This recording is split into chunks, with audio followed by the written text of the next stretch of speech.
Coming up next, part 2 of header building 427 LS. Stay tuned.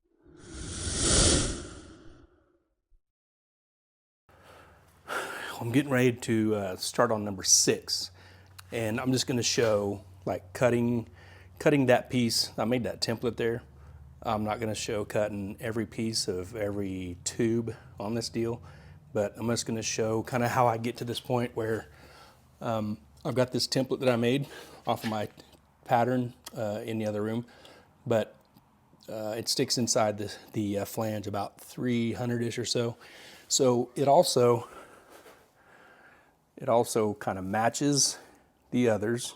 So kind of comes out in the same place. It looks pretty good. Looks like I tried to do a good job. So this is the first piece I'm going to cut. I'm going to go back here. I've already got this kind of set up, but I'm going to, oh, that's too close. This is the tube I'm going to cut. I'm going to lay this in here. I'm going to mark this. So this is my pattern maker. I've got a video on this about how I make this, but that bottom line there is the same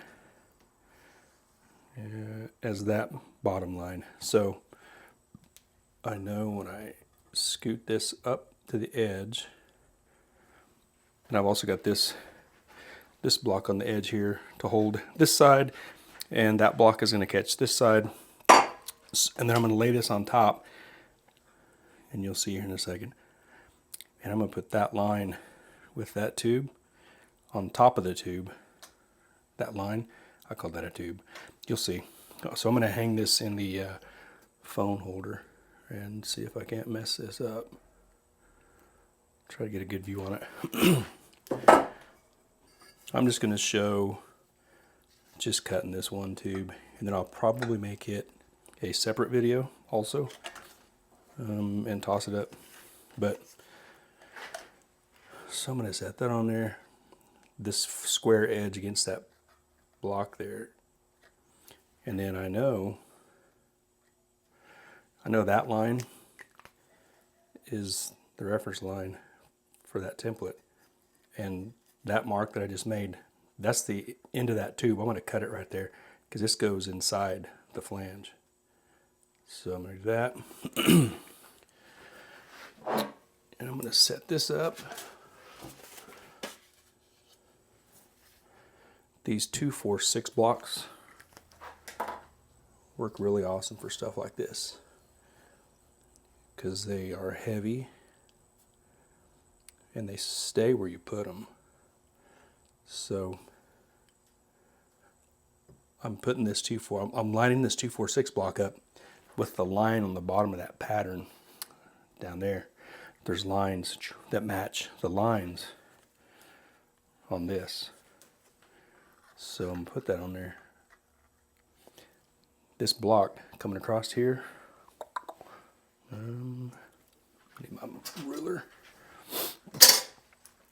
I know right there, I'm going to go ahead and mark that. This is kind of I'm sure there's 100 ways to do this. This is how I do it. It ain't perfect, but it works. Shoot. So what I just did there is I've got this block on the wrong side. And I'll show you why here in a second. There. Because I'm gonna line these up with each other.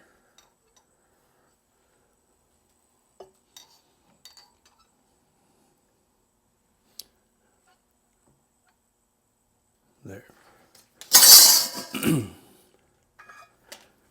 So I already got that. I'm going to mark it back there. I'm going to use the edge of the 2-4-6 block to mark that. And I took this ruler. I've got I ground out a little spot here because I'm going to use the end of this ruler right there as a scribe. This bottom side here, I'm going to use the chop saw to cut that, And I'm going to use just a hand grinder. And I'm going to use a hand grinder to cut this with a battery powered cutoff wheel with a like a 4-inch disc. It works really good.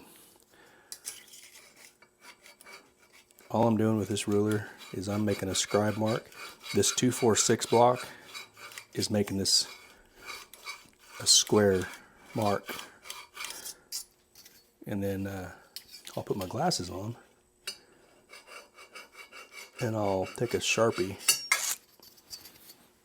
I'm trying not to bump this and get in the way of the camera. I'll put my glasses on, I'll take a Sharpie, and I'll make a line where this I'm scribing here, and then I'll cut it. This probably looks really dumb, but I like my joints to be nice and square and look good and work good.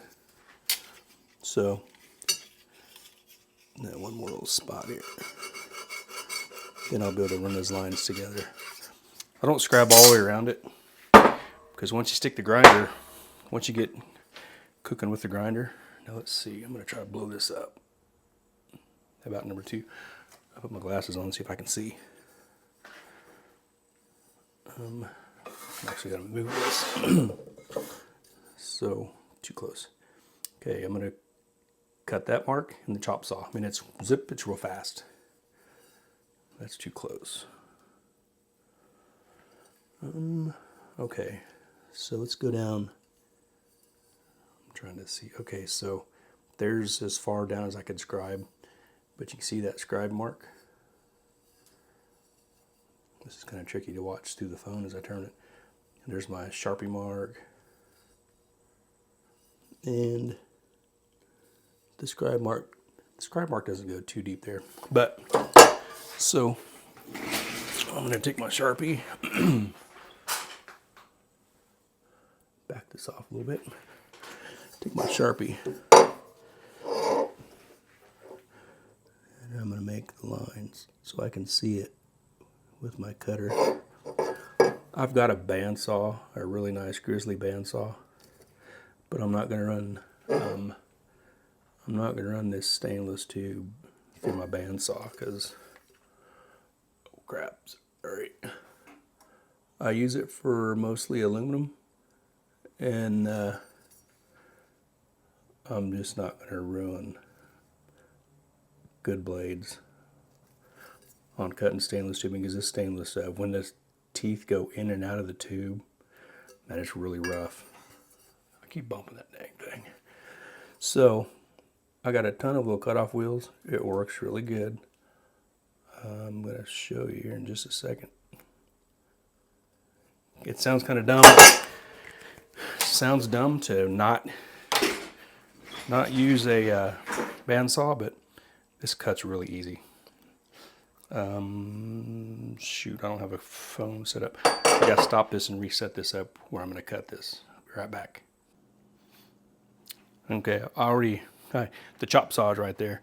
I already just cut this end off with the chop saw. It's just stick it in there, zap, it cuts it real easy, no big deal. But this, I'm going to cut this end with just a Bauer cutoff wheel with it's a 4-inch disc. And I'm just going to cut this along the line. If you hold it pretty square, it's real easy and works really good. And it doesn't take very long either. So if you got a good eye and a steady hand, it's a piece of cake. So I'm going to hook this in here, and I'm going to chop that off. It's going to be loud. I don't know what it's going to sound like on the camera, but we're going to find out. So let me, there, blow that up a little bit.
Just a little sliver left. I could probably break that off.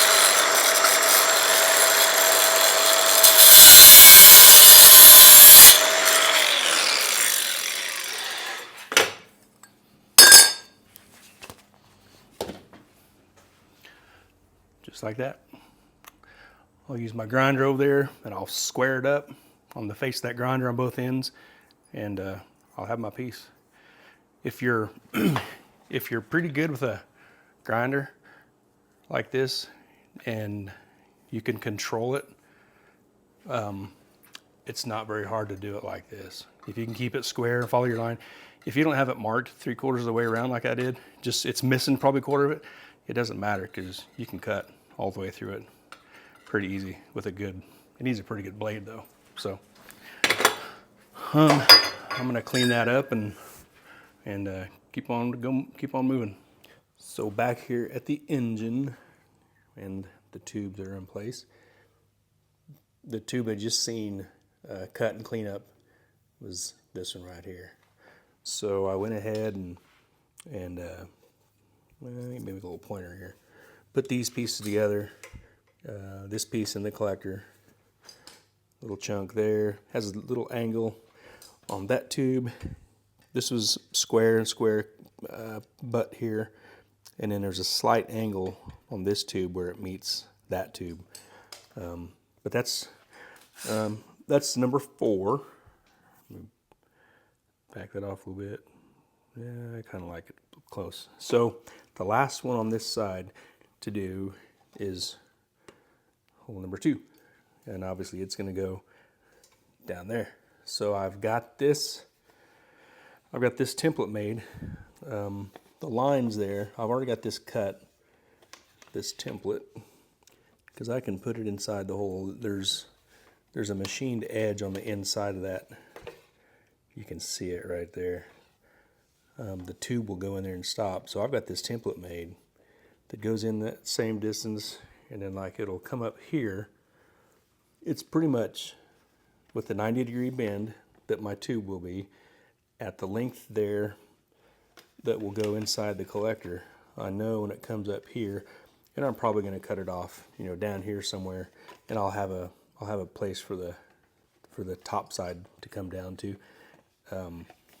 It'll come out here and probably angle down a little bit and hit on top of the tube wherever I cut it. But so I'm going to proceed with that, and I get a few pieces cut, and I'll add some more video to this.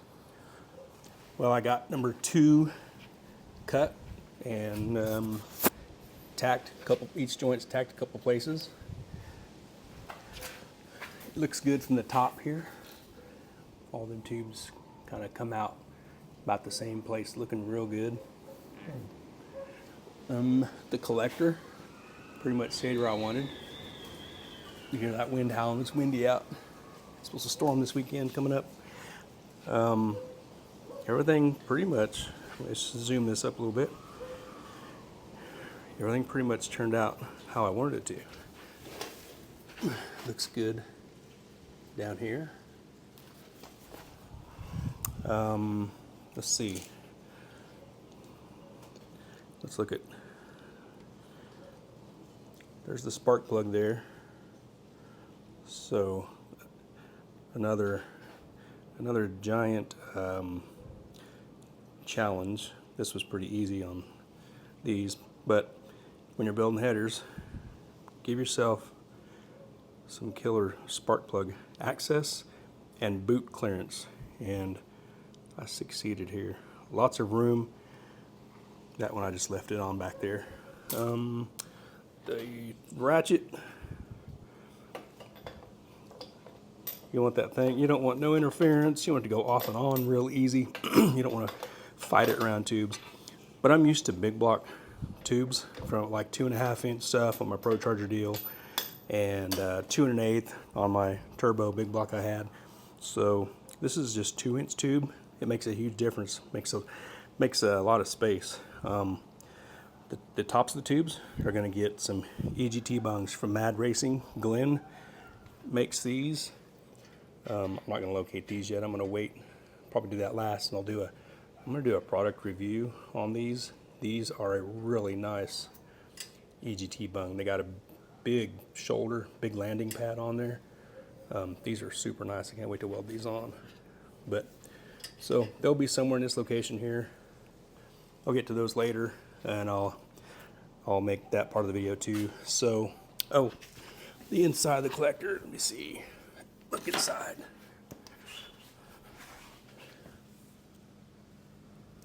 Inside looks pretty weird with this light, but inside here looks pretty good. There's a star that'll weld in the middle, but that's to come later too. So for right now, I like it. And now I got to regroup my tubes and parts and stuff. And I've only got one cylinder head. The other cylinder head is in the engine shop, so I've got one cylinder head here, so I can do this, so I can build headers. So I'm going to move the cylinder head to the driver's side, excuse me, and this will be a piece of cake. I got even more room over here on the driver's side, so I'm going to get that locates it. That collector is just kind of hanging out there. I'm going to get this location, transfer all that measurements and stuff over here, get this one in the same spot, then get some tubes cleaned up and start building the driver's side header. So I like it. I gotta take it apart. I'm not gonna weld this stuff. I'm gonna weld the tubes up, but I'm not gonna weld to the collector or the flange. I don't think I'm gonna do that until I get the actual engine back. These collectors and flanges are expensive, and if I've missed something, because this is mock-up stuff, I can redo some tubes, and I won't have to cut apart anything from the flanges or the collector. I'm just gonna wait. And when that time comes, if I have all these joints welded on these tubes, that's pretty time consuming, so that'll be done. But then when I get the actual engine here, I can tack this stuff here, take them off, take them to the bench and weld it up, and get the collector all welded up. Excuse me. So that's kind of the idea for right now. So this will end, let's see, video, this is part 2. Part 3 will be the start of the driver's side. So stay tuned for part 3.